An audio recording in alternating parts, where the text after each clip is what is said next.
85 number गाथा पढ़ेंगे। आज आचार्य ब्रह्मकुंद स्वामी रेणुसार ग्रंथ की 85 नंबर के गाथा में कह रहे हैं, भूल में मत रहो आत्मा को जानो। भूल में मत रहो कि सिर्फ साधु बन गए, इस भूल में मत रहो, क्योंकि साधु बनना बड़ी बात नहीं है, साधना करना बड़ी बात है। साधु कोई भी बन सकता है, लेकिन साधुता सबके अंदर आ जाए, ये बहुत महत्वपूर्ण बात है। इस भूल को सुधारने के लिए आचार्य ब्रह्मकुंद स्वामी रेणुसार ग्रंथ में कह रहे हैं, अपारं विनपेक्षै रामुणैना विशब्दहैना भावे बहु दुःख भार मूलम् लिंगं हितूण किं करैः अपारं विनपेक्षै रामुणैना विशब्दहैना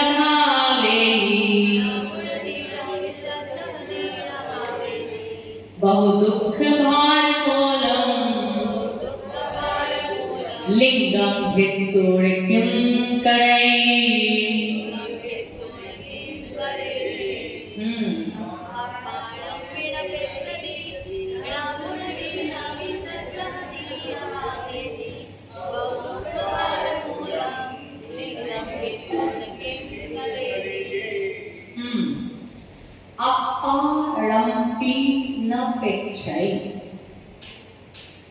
पढ़ते आगे सबको एक रहने अपनी आत्मा को भी न अपेक्षा देखता है, जो अपनी आत्मा को भी देखता नहीं है, ना ही आत्मा का क्या करता है, मनन करता है, न आत्मा का चिंतन करता है, सद्धि ना भावी, ना ही आत्मा पे क्या करता है, श्रद्धान करता है। बहुत दुख भार मूलम्, और बहुत दुख है, अत्यंत दुख का कारण जो है, उस कारण को भोगता है। दीक्षा लेना आसान बात थोड़ी है।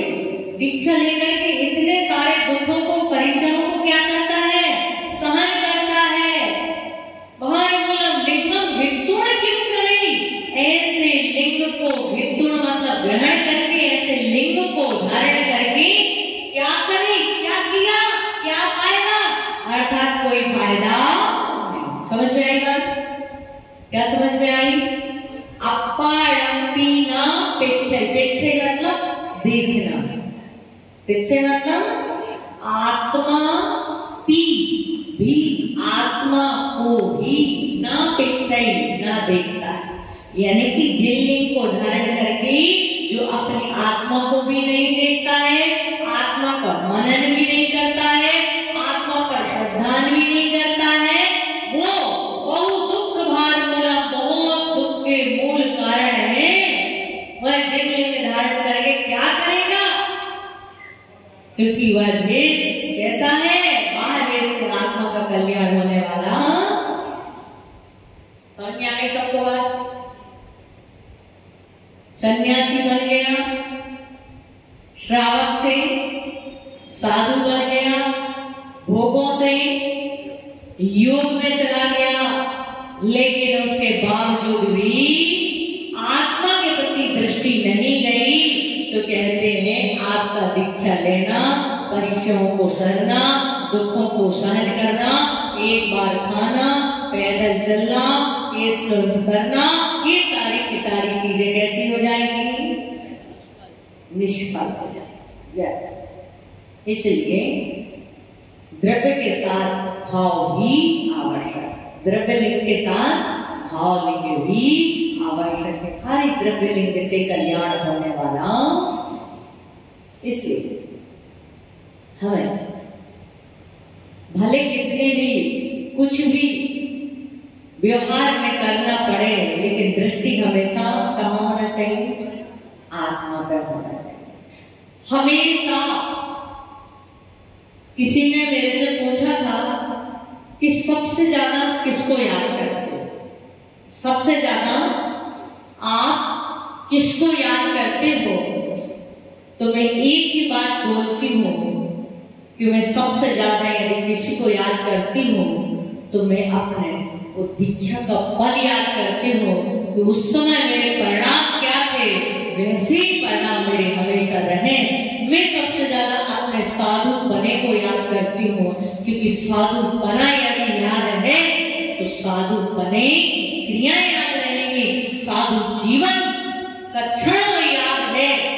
क्योंकि कहते हैं कि सीधा चौथे गुण स्थान वर्ती जीव जब दीक्षा धारण करता है तो तत्क्षण उसके इतने विशुद्ध परिणाम होते हैं कि वो सातवें गुण स्थान को छू लेता है, इतनी विशुद्धि आती है। और जो वस्त्रधारी है वो चौथे गुण स्थान से सीधा पांचवें में पहुंच जाते हैं। मतलब इतने विशुद्ध परिणाम होते हैं उस समय दीक्षा के समय, जितने विशुद्ध परिणाम कभी नहीं होते उतने विशुद्ध परिणाम साधु के दीक्षा के समय। इतनी निष्पणता, इतनी मतलब क्या बोलते हैं, असारता, निशारता, सिर्फ आत्मा और मैं और मेरी आत्मा के अलावा कुछ भी दिखाई नहीं देता है। सारे चिंतन, सारे विकल्प। हमारे दीक्षा वाले गुरु बार बार पूछ रहे थे, अभी कुछ नहीं बिगड़ा, अभी कुछ नहीं बिगड़ा। मुझे ऐसा लग रहा था कि मेरा जो ध्यान है वो भंग हो रहा है। बार बार पूछ के ध्यान उपयोग किया ऐसे का, और जब बार बार अपन ध्यान में बार बार कुछ पूछ रहा है तो क्या होता है? तो लेकिन उसके बावजूद भी जब मन में दृढ़ता होती है तो कहते हैं कितनी भी विपत्ति आ जाए, कितने भी कोई कहीं से भी बाधाएं आ जाए, लेकिन उन बाधाओं में भी साधन मिल जाते हैं। तो ऐसे ही यहाँ पर कह रहे हैं आचार्य कुंद महाराज की, यदि तुम अपने साधु जीवन को याद रखते हो कि मैं साधु हूँ, प्रत्येक क्षण ये पल हमें याद होना चाहिए कि मैं साधु हूँ। यदि ये पल याद है कि मैं साधु हूँ, मैं साधु हूँ। हमने जब दीक्षा ली है, कोई भी साधु जब दीक्षा लेता है तो जिंदगी भर के लिए रात्रि भोजन का त्याग, एक बार के अलावा बाकी का त्याग, है ना। लेकिन उसके बावजूद भी क्या करता है? रोज आहार के बाद क्या करता है? त्याग करता है कि मेरा कल जब तक आहार ना हो तब तक आहार का त्याग। रोज त्याग करते क्यों? हमारा तो त्याग ही वही एक बार 24 घंटे में मूल गुण है, 24 घंटे में एक बार ही खाना है, लेकिन फिर भी क्यों रोज त्याग करना? तो कहते हैं हम भूले ना, वो स्मृति बनी है, ऐसी साधु जीवन की स्मृति बनी रहे।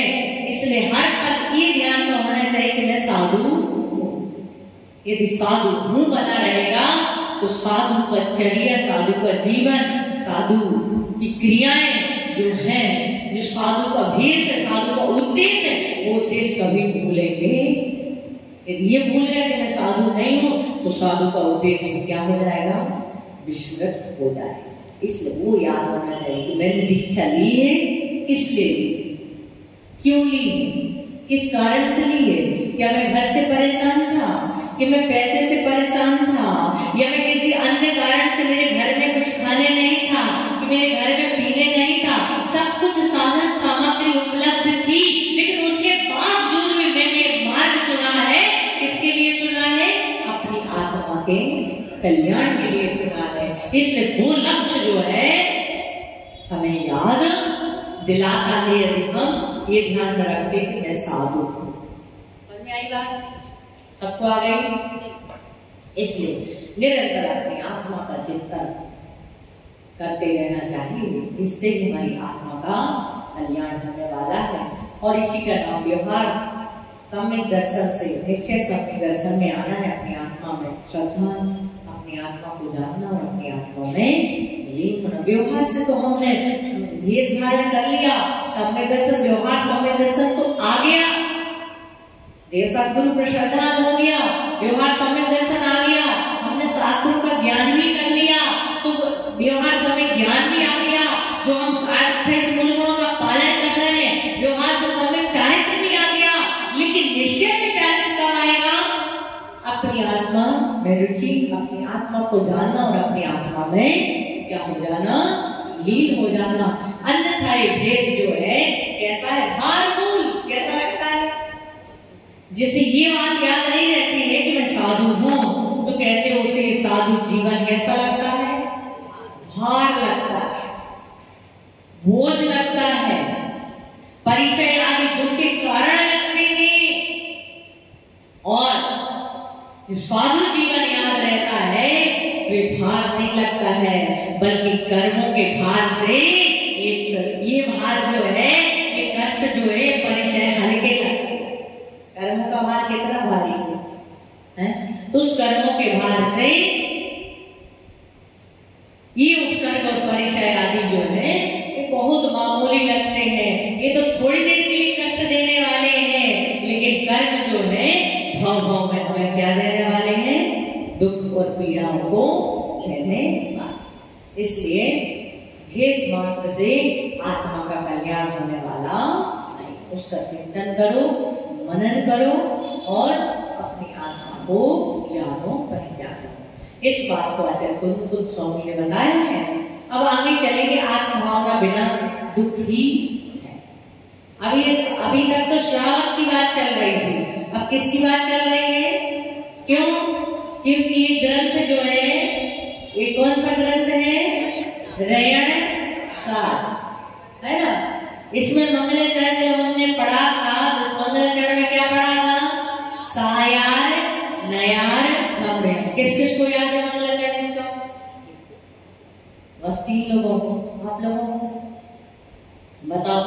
पूरा ग्रंथ पूरा होने में आ रहा है और मंगलाचरण हमने याद नहीं किया, तो लोगों से पूछेंगे आप। कोई पूछ लिया आपसे कि कौन सा ग्रंथ चल रहा है? कोई तो चल रहा है, अच्छा ग्रंथ है, लेकिन नाम पता नहीं। भाई कुछ क्या मंगलाचरण है? तो मंगलाचरण तो याद है, पूरा पढ़ लिया, वो भी याद नहीं है, तो लोग हमें नाम रखेंगे। लोग अपने बच्चे को नाम नहीं रखते कि बच्चा नहीं पढ़ता है। क्या पढ़ाते? दिन भर बिठा के रखते हैं ट्यूशन में, दिन भर स्कूल में बिठा के रखते, बच्चे को कुछ पढ़ाते लिखाते नहीं है। रोज माता जी घंटा 1.5 घंटा बिठा के रखती है, ऐसा पढ़ाती। मंगलाचरण का क्या याद नहीं? करिए आप सभी लोग मंगलाचरण याद बोलो। नमियूण बद्धमाणम परमपाणम जिणन्ति सोधेणे बोच्छामि रेण सारम सायार नयार्धम मीणम। फिर से बोलिए।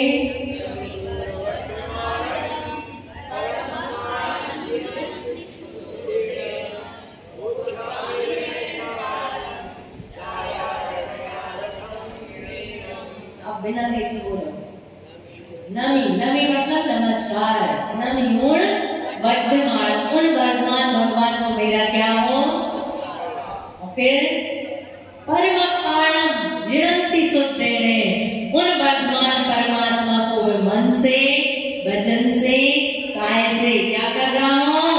नमस्कार करता हूँ। सायार नयान गंभीर, और उसके आगे नमियूण वर्धमान परमपाणम जिणन्ति सुद्धेने बोच्छामि रेण सारम। बोच्छामि मतलब कहूंगा। किसको कहूंगा? रेणसार ग्रंथ को कहूंगा, जो कैसा है? सायार नया, सागार और अनगार। सागार मतलब गृहस्थ, अनयार मतलब साधु।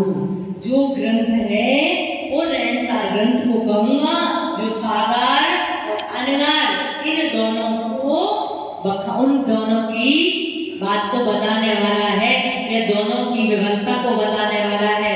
श्रावक को क्या करना चाहिए ये बात बताने वाला है, साधु को कैसे आचरण करना चाहिए इस बात को बताने वाला है। ठीक है ना? हो गया याद? हाँ,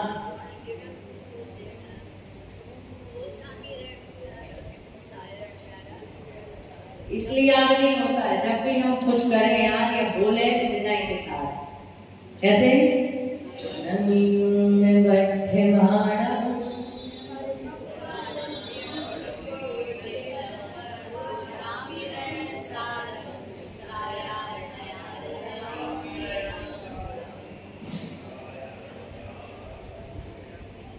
बिल्कुल सच बता रहे तुम लोग। यदि पंडित बनेंगे तो अच्छे पंडित बनेंगे।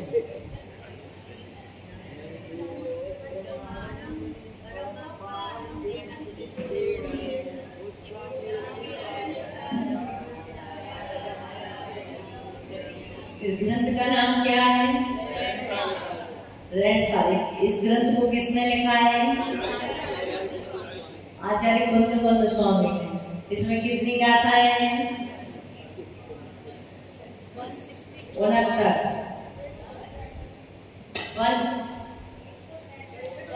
69। 169 है। और 2 गाथा के उपसंहार है।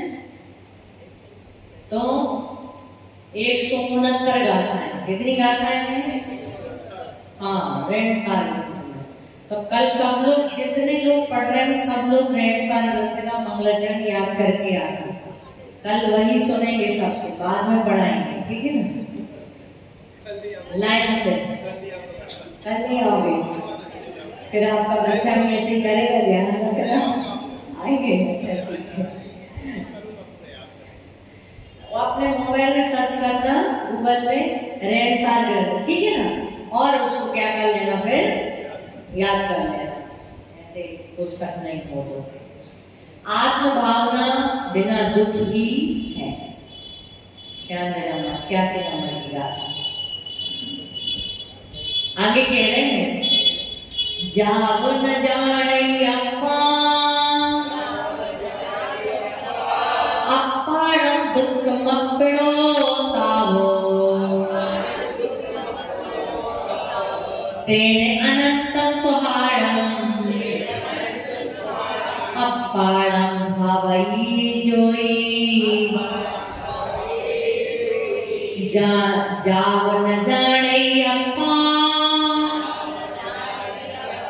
अपारम दुख मपड़ो तावो, तेने अनंतम सुहाड़म अपारम भावई जोई।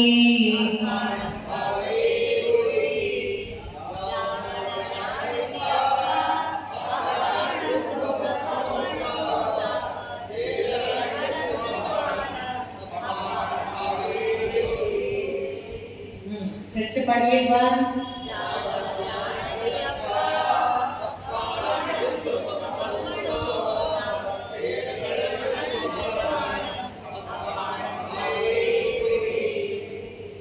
क्या कहते हैं? जावन जानी अप्पा, जब तक ये साधु, जब तक तू आत्मा को नहीं जानेगा, आप परम दुख मपड़ो तावे, तब तक आत्मा को दुख होगा। क्या? जब तक हे साधु, जब तक तू अपनी आत्मा को नहीं साधेगा, अपनी आत्मा को नहीं जानेगा, तो अपरम आत्मा को दुख मपड़ो, दुखी होने वाला है। क्या होने वाला है? कष्ट होने वाला है। आत्मा को दुखी मिलने वाला है। इस जन्म में तो दुख मिल रहा है, किस कारण? भूखे प्यासे रहने से है। इस जन्म को तो हम परिचय आदि, उपसर्ग आदि परिचय को सहन कर रहे हैं, उस दुख को भी सहन कर रहे हैं। लेकिन आत्मा को नहीं जाना तो अगले भाव में भी फिर से क्या मिलने वाला है? दुख मिलने वाला है। क्योंकि साधु बनना सरल बात थोड़ी है। साधु बनना, साधु जीवन जीना बहुत कठिन काम है। 28 मूल गुणों का पालन करना कठिन नहीं है। क्या? 28 मूल गुणों का पालन करना कठिन नहीं है। ये 28 प्रकार की समाज जो होती ना, उनके साथ, उनके बीच में रहना, शेर के बीच में रहना मैग्नेट जैसा है, इसके बीच में हाँ सबके मन का करना, सबके जैसा सोचना है, बहुत सारी चीजें होती हैं, तो उनके अनुसार चलना, उनकी बात को मानना। पहले ऐसा होता था लोग गुरु की बात को मानते थे, अभी वर्तमान में ऐसा है गुरु को श्रावकों की बात मानना पड़ती है। यदि ठीक ठाक मान रहे हो तो सब कुछ ठीक चल रहा है, यदि नहीं मानोगे तो वहीं पर। बाकी यहाँ दुर्ग में ऐसा नहीं है। दुर्ग में एक व्यवस्था बहुत अच्छी है कि जब भी कमेटी मेरे पास आती है कुछ भी बोलो तो बोले कि गुरु आदेश, आप जो बोले, आप जैसा बोले, आपका आदेश सिर माने, आप जो बोलेंगे वही होगा। ऐसे बहुत हजार गांव पार करने पर भी एक समाज ऐसी कहीं मिलती है जो ये बोलती जैसा आप आदेश दें। नहीं तो पहले तो अपनी टांग ऊपर करेंगे, फिर नहीं चलेंगे तो फिर ठीक है आप जैसा बोलते तो कर लेंगे। बहुत सारा समझाना पड़ता है, लेकिन यहाँ ऐसा नहीं। ताली नहीं बजाई आप लोग, यहाँ ऐसा नहीं है। बड़ी समझता, जो कुछ आपको जो अच्छा लग रहा है वो कर लो बस। और इतनी प्रशंसता, ऐसा वातावरण जहाँ समाज में मिलता है तो साधु के मन में, साधु की साधना में इतनी प्रशंसता रहती है, इतनी प्रशंसता। साधु के लिए तो प्रशंसता से उसको फल मिलना ही है, लेकिन उस प्रशंसता का फल समाज को भी क्या होता है, उस प्रशंसता का फल समाज को। यदि मेरे मन में विकल्प रहेगा, विकल्प के साथ हम आपको आशीर्वाद देंगे, आपको फलेगा। फलता कब है? जब हमारे अंदर परिणाम अच्छे होते, उन अच्छे परिणामों से धुआं निकलती है तो वो दवा का काम करती है।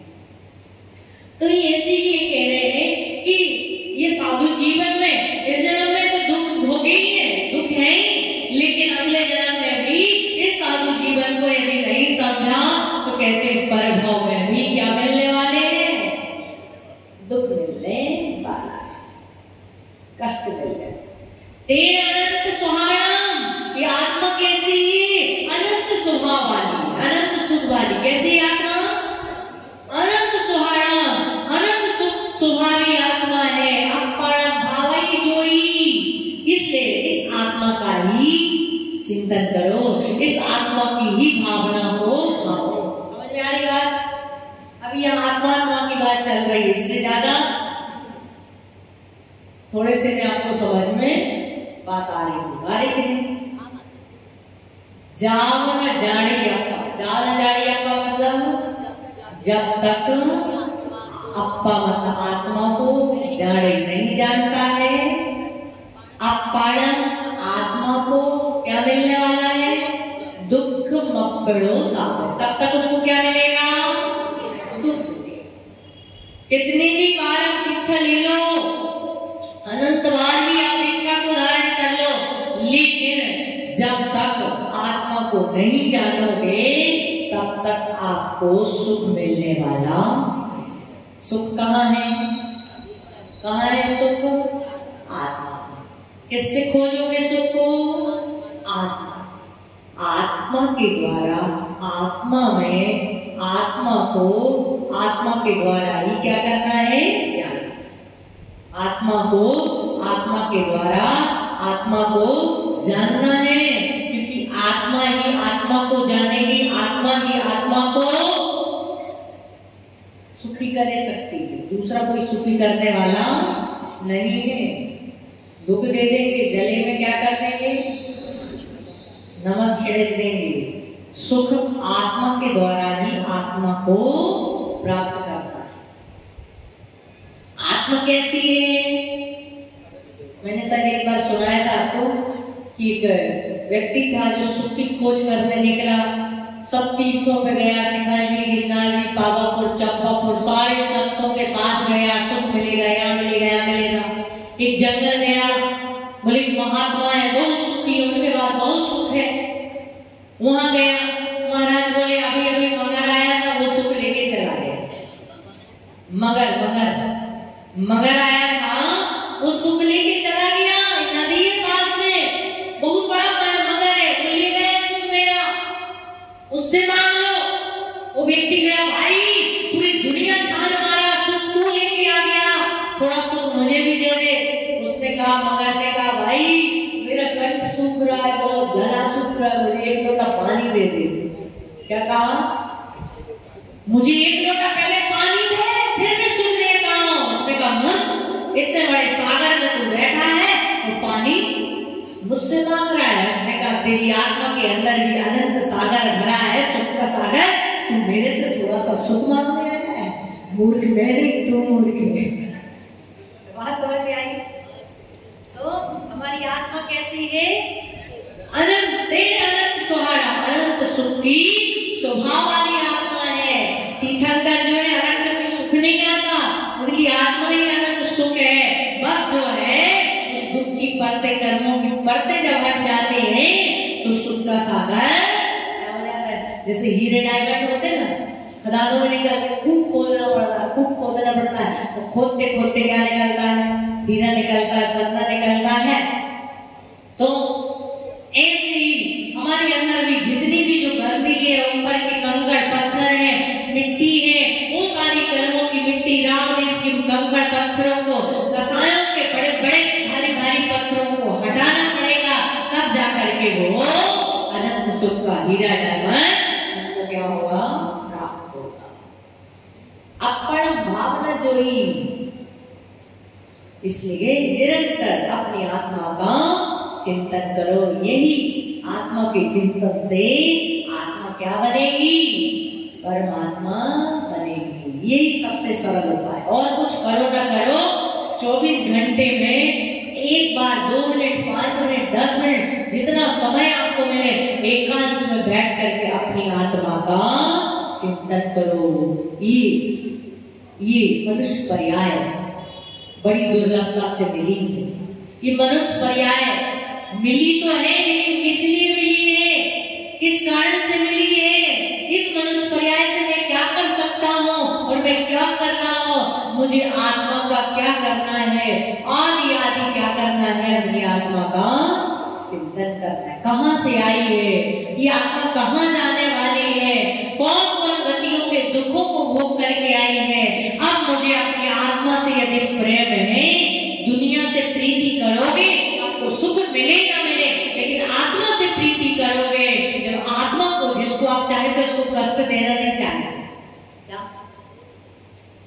आप अपना दूसरे का कष्ट आप ले लोगे। कभी किसी को आप बहुत ज्यादा चाहते हो मनीष भैया, तो हम कहते हैं भगवान उसका कष्ट मेरे ऊपर आ जाए, लेकिन वो ठीक हो जाए। ऐसा बोलते हैं, वो बीमारी से ठीक हो जाए तो ठीक हो जाए, थोड़ा सा कष्ट मुझे मिल जाए, फिर बीमारी मुझे लग जाए, लेकिन वो स्वस्थ हो जाए। क्यों? क्योंकि उससे हम प्रेम करते, उसको हम चाहते हैं। तो जब चाहत इतनी होती है, आज तक हमने दुनिया को तो चाहा है, बीवी को चाहा, बच्चों को चाहा, दुकान को चाहा, मित्रों को चाहा, अड़ोसी पड़ोसियों को चाहा, रिश्तेदारों को चाहा, लेकिन आज तक इस जीव ने अपनी आत्मा को नहीं चाहा, अपनी आत्मा से प्रीति नहीं की, अपनी आत्मा से प्रेम नहीं किया। जो अनादिकाल से हमारी आत्मा संसार में क्या कर रही है? भटक रही है।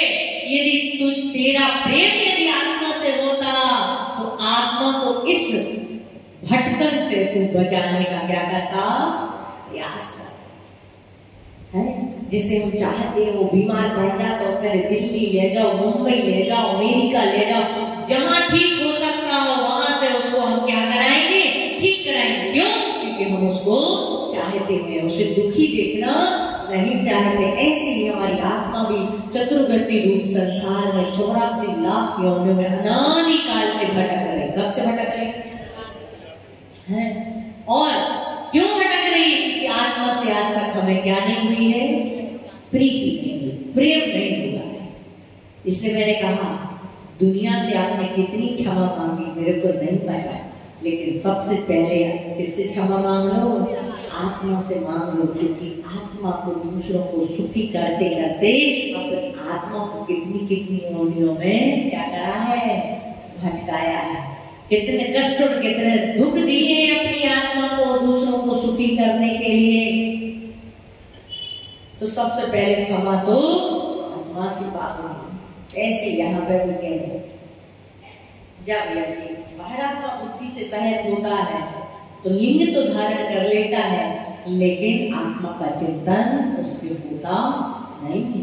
लेकिन जो जीव द्रव्यलिंग के साथ भावलिंग को भी धारण करता है वो आत्मा का भी चिंतन करता है कि उससे केवल आत्मा का क्या होने वाला है, कल्याण होने वाला है। ठीक है ना, आगे चले, थोड़ा थोड़ा चलेंगे ताकि भाई बोलेंगे अब कथा कहानी सुनाते हो तो फिर लंबा खिंच जाता है, इसलिए मैंने कहा थोड़ा कहानी कम सुनाएंगे, इसी को पढ़ के थोड़ा सा चतुर्मास की पहले पूरा करेंगे। ठीक है, चले, समझ आ रही बात करें, पक्के में आ रहे। अब ये क्या बचा है आपको, है? इतने बाल हमारे बाल सफेद हो चुके हैं, यदि उनकी गिनती की जाएगी कितने बार सफेद बाल हो गए तो उनकी गिनती कर पाना सत्य है। सही है कि नहीं डोल रहा? ठीक है ना, दुबले हो गए वैसे आप 10 पास करने के बाद 16 का। देखो 1 महीना एक आसन किया तो आधा चेहरा रह गया, और हम लोगों को 24 साल हो गए एक आसन करते करते, फिर भी चेहरा यथावत और चमक गया और तेज आ गया। क्यों? क्योंकि आपने घर में रह करके साधना की है। घर त्याग करके साधना करोगे तो अपने आप तब की क्या आ जाएगी, चमक आ जाएगी, शक्ति आ जाएगी। ठीक है ना, यदि शिक्षा मंत्री की आप फोटो देख लोगे पहले की, एकदम हवाई, एकदम दुबली, मुंह तो तोड़ जाए। 3 उपास कर लिए, लग रहा था कि जमीन और इनमें कोई अंतर नहीं बचा है, पूरी स्लिम जमीन में, न बोलते बन रहा था, न उठते बन रहा था, न हिलते बन रहा था। और अब 1 टाइम खा लेना, फिर 2 टाइम खा लेना, उसमें भी खाने के बाद फिर पानी, थोड़ी सी सांस होने लगती है, गाड़ी आगे चली गई, अब मेरे को प्यास लगी, पानी पीना है, गाड़ी आगे चली गई, गाड़ी में कैद रखी, तड़प जाते थे यदि कहीं गाड़ी नहीं खड़ी मिली और रात हो गई तो पानी नहीं पी पाएंगे। 2 बार खाया तो उस टाइम पानी पिया, 1 आध बार और पी लिया तो फिर खाने के बाद शाम को मतलब 4 बार, और अब 1 बार खाने के बाद फिर 47 किलो वजन से 72, 73, 75 किलो वजन हो गया है। और फिर ये सब डॉक्टर है, बाकी कुछ ज्यादा नहीं बोलूंगी मैं, आप लोग फोटो देख लेना, पहचानोगे नहीं। तो ये ताकत कहां से आई? पूरे भक्तों को चिंता थी कि बाकी तो ठीक है, लेकिन ये इसको दीक्षा आप दे रहे हैं, कैसे करेंगे, क्या करेंगे? लेकिन बस संयम का प्रभाव ऐसा होता है, संस्कार का प्रभाव, सबसे ज्यादा प्रभाव कैसा होता है? संस्कार का। इतना बीज मंत्रों में जो मंत्र बोले जाते हैं दीक्षा के समय, उन दीक्षा के मंत्रों में, उस संस्कार में, संयुक्त संस्कार में इतनी ताकत होती है कि अपने आप ऊर्जा का संचार होना प्रारंभ हो, क्योंकि बीज मंत्रों में ऊर्जा होती है। तो जैसे उन बीज मंत्र, जैसे मूर्ति होती, प्रतिमा होती ना, प्रतिमा को प्रतिष्ठित किया जाता है तो पूरे शरीर में, सभी अंगों में बीज मंत्र जो होते हैं उनका अंकन्यास किया जाता है, और बीज मंत्रों का अंकन्यास पूरे शरीर में करने से क्या हो जाता है? वो मूर्ति ऊर्जावान हो जाती है। वही मूर्ति के पास जाने से अपार शांति का अनुभव होने लगता है। क्यों? क्योंकि उसमें अब संस्कारों का आरोपण हो गया है। ये संस्कारों का बहुत बड़ा प्रभाव, इसलिए चिंता मत करो। आप 2 प्रतिमा लेने वाली क्या? 2 प्रतिमा नहीं लेंगे, साथ में चलेंगे, फिर देखिए। ठीक है ना, दीक्षा लेंगे ना 2 प्रतिमा लेंगे, थोड़ी देर को साथ चलेंगे। देखो अभी 2 बाधा किए हैं, तो इनको आहार देने के लिए भी तो रहना पड़ेगा ना, 2-3 दादियों को लेके जाएंगे ताकि बैठ के कम से कम, एक तो ये दादी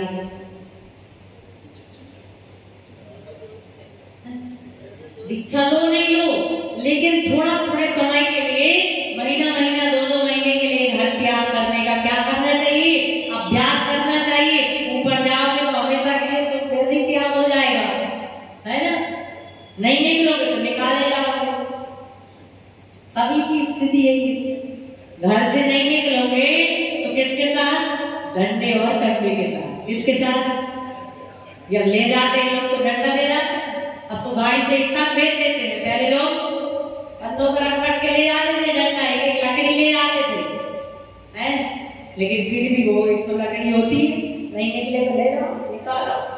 और फिर वो जो लूगर होता है ना, लकड़ी होती है, उसमें आग जलाते देते एकदम मुंह में, मस्तक में। क्यों? सिर फोड़ते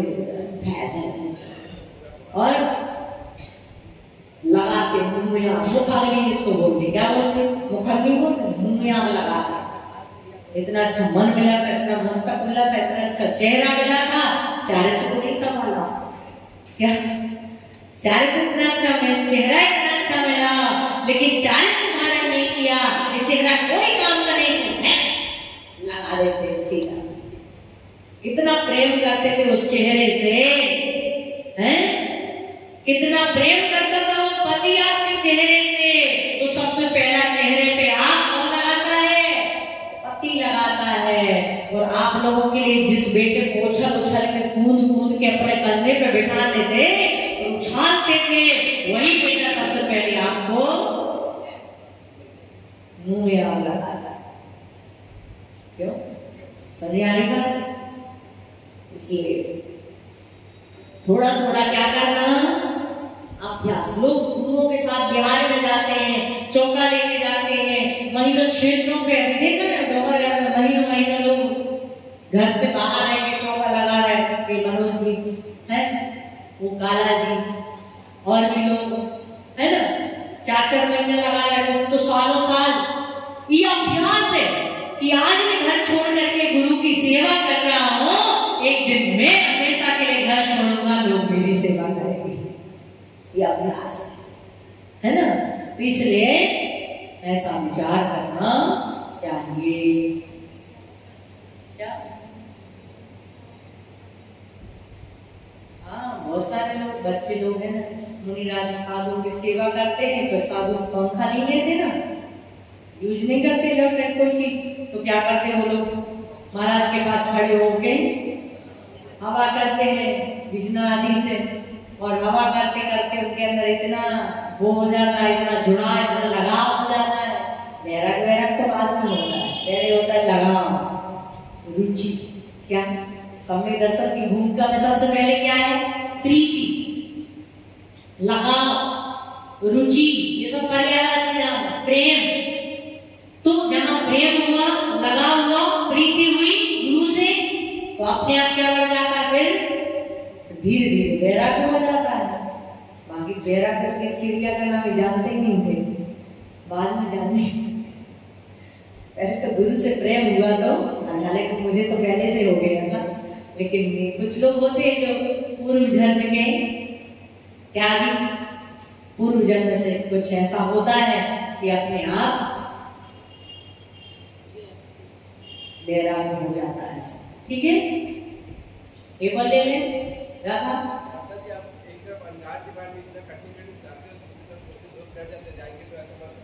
क्या? आत्मा से प्रेम हो जाए, आत्मा को नहीं समझ पाएंगे तो क्या होगा? आप एक बता रहे, साधु के लिए उपदेश दिया जा रहा है। पहले श्रावक को दिया हो गया, अब किसको दिया जा रहा है? ये श्रावक को उपदेश नहीं दिया जा रहा है, किसको दिया जा रहा है? उपदेश साधु के लिए दिया जा रहा है कि तुम दीक्षा ले ली है तुमने, तो अब क्या करो? बाहर लेने से कुछ नहीं होना, अंतरंग में प्रवेश करो। काहे के लिए दीक्षा ले रहे हैं? पहले तो उद्देश्य होना चाहिए, निरुद्देश्य। आप ट्रेन में जा रहे हैं मनीष भैया, आप ट्रेन में जा रहे हैं और टीटी आया, बोले भाई टिकट दिखा, कहाँ जा रहे हो? बोले मैं टिकट ढूंढ रहा, और आप पूरा बैग बैग खोल करके टिकट ढूंढने लगोगे। टिकट दिखाओ, बोले दिखाता हूँ, पूरा ढूंढने लगे, भला आदमी दिख रहा है, टिकट होगी रहने दे। अरे मैंने तेरी टिकट विकेट जाए बाहर में, मुझे तो ये देखना है, मेरे को जाना कहाँ है, उसमें लिखा लिखा है कि मुझे जाना तो इसलिए तुम्हें दिखाने के लिए, मुझे देखने के लिए ढूंढ रहा हूं। तो क्या कहेगा, इतना मूर्ख आदमी, इसको इतना तो पता नहीं कि मेरे को जाना कहाँ है? तो ऐसी ही पहले तो जब हम दीक्षा लेते तो हमारा उद्देश्य होता है कि मतलब किस उद्देश्य से दीक्षा लेते हैं। मन मुड़ाए 3 गुण, सिर की मिले खास, खाने को लड्डू मिले, लोग कहे महाराज इसलिए किस लिए ले रहे हैं? आत्मा का कल्याण हो, मोक्ष की प्राप्ति हो। तो यहाँ बता रहे आत्मा का कल्याण कैसे होगा, बताएंगे नहीं तो समझ में कैसे आएगा। आप नहीं बताओगे बेटा चोरी नहीं करना चाहिए, किसी दोस्त के घर जाओ तो चोरी नहीं करना, झूठ नहीं बोलना, क्यों बताते? ताकि वो उस मार्ग पर बढ़े। शराब नहीं पीना, जुआ नहीं खेलना, ये खराब चीज है, ये बताते कि नहीं तो पापा आप तो पहले ही बता दिए मेरे को, दोस्तों के पास जाकर झूठ मत बोलना, चोरी नहीं करना, इसलिए मैं तो है ना अब मैं दोस्तों के पास ही नहीं जाऊंगा। तो कहते दोस्तों के पास जाओ लेकिन झूठ नहीं बोलना, उनके साथ रहो लेकिन चोरी नहीं करना, उनके साथ रहो लेकिन शराब नहीं पीना, ये बता दे। ऐसे साधु के लिए बता रहे हैं कि आप लिंग धारण कर लिया आपने तो बाहर लिंग से कुछ नहीं होगा, आप अपनी आत्मा को भी जानो, उस पर अभी आपकी दृष्टि सारी क्रियाएं करती है। इसलिए तो आचार्य पूज्यपाद स्वामी ने रेड सारे ग्रंथ में कहा है, क्या कहा है? ब्रूवृन्नपि न भूवृन्नो गच्छन्नपि न गच्छति, स्त्री कृतात्म तत्यस्तु पश्यन्नपि न पश्यति। साधु बोलता हुआ भी नहीं बोलता, पश्यन्नपि न पश्यति, देखता हुआ भी नहीं देखता। स्त्री कृतात्म तत्यस्तु, जो अपनी आत्मा में स्थित है, पश्चिन्नपि न पश्यति, वो देखता हुआ भी देखता नहीं देखता, यानी कि खाता हुआ भी नहीं खाता, चलता हुआ भी नहीं चलता है, सोता हुआ भी नहीं सोता है, खाता हुआ भी नहीं खाता है, देखता हुआ भी नहीं देखता। क्यों? क्योंकि वो अपनी आत्मा के स्वरूप में स्थित, उसे पता है कि मैं साधु हूं और मेरी आत्मा ऐसी है, मेरी आत्मा का ध्यान उसे एनी टाइम आत्मा का ध्यान रहता है, इसलिए वो क्रिया करते हुए भी वो क्रिया को नहीं करता है। अच्छा ये बताओ, देखने में पाप है क्या? देखने में पाप है क्या? देखने में पाप है क्या? नहीं, क्यों?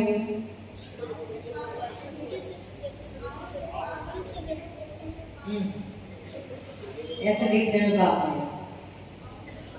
तो हम भी खा रहे हैं तो रुचि से नहीं, चल रहे हैं रुचि से नहीं, देख रहे हैं रुचि से नहीं, मतलब देखना नहीं चाहते हैं लेकिन फिर भी देख रहे हैं, खाना नहीं चाहते फिर भी खा रहे हैं, बोलना नहीं चाहते फिर भी बोल रहे हैं। इसलिए साधु जो है सब कुछ करते हुए भी करता।